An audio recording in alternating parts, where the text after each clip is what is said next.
Hello，大家好，我们要进行是单元复习，今天要看到森林最优美的一天，我是阙老师。那这是目录部分，大家看一下，我给你们3秒钟的时间，3、2、1。首先，我们看到作者与课文背景，徐元修长期关心自然环境，常以文字与观察记录森林生态与土地之美。这篇课文的写作出发点呢，是作者认为一般人很少真正接近、留意与关怀台湾森林，因此难以体会森林的美好。课文呢，透过作者长时间观察新店山区一片森林的经验，分享了他心中森林最优美的一天。课文内容与段落大意，文章先指出台湾低海拔森林其实优美而且富有特色，只是人们常常忽略了它。接着作者写自己长期观察台北盆地附近新店山区一片海拔约300公尺的次森林，并选出其中最美的一天，也就是1996年5月7号，带领读者一起走入森林。文章就透过一路所见所闻，描写5月山花盛开、香气流动、色彩交织的景象，让读者感受到森林充满生命力与变化之美。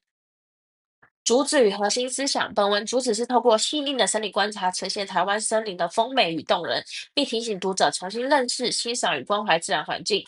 作者不只是描写景色，更希望大家明白，森林之美一直存在，只是人们平常太少停下脚步去看。当我们愿意亲近自然，就能从中得到感动，也会更愿意珍惜这片土地。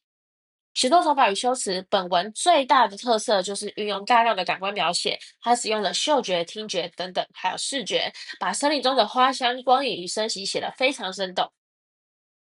重点整理与启示呢，它不是单纯写景哦，而是借由最优美的一天提醒我们，自然之美其实就在身边，只要愿意接近、留意与关怀，就能看见森林的价值。这篇文章带来的启示是，人不能只把森林看成是背景，而应该把它视为值得珍惜与守护的生命世界。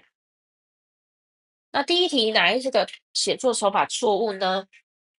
答案为猪。笔调并未带有批判，大家要注意，它的全文的笔调是轻温和真挚的，温和真挚的。第二题，哪一个运用了相同的手法呢？给你们3秒钟时间，3、2、1。答案为猪。最后2句可看出山中非常寂静，只有听到钟声，所以答案为猪哦。现在看到最后一题，哪一个有使用视觉跟触觉2种摹写效果呢？答案为猪。A、B、C 都只有视觉摹写，并未有触觉摹写，所以答案为猪。大家有答对吗？我们是台北全真1对1桃园中正分校，那我们下次见啦，拜拜。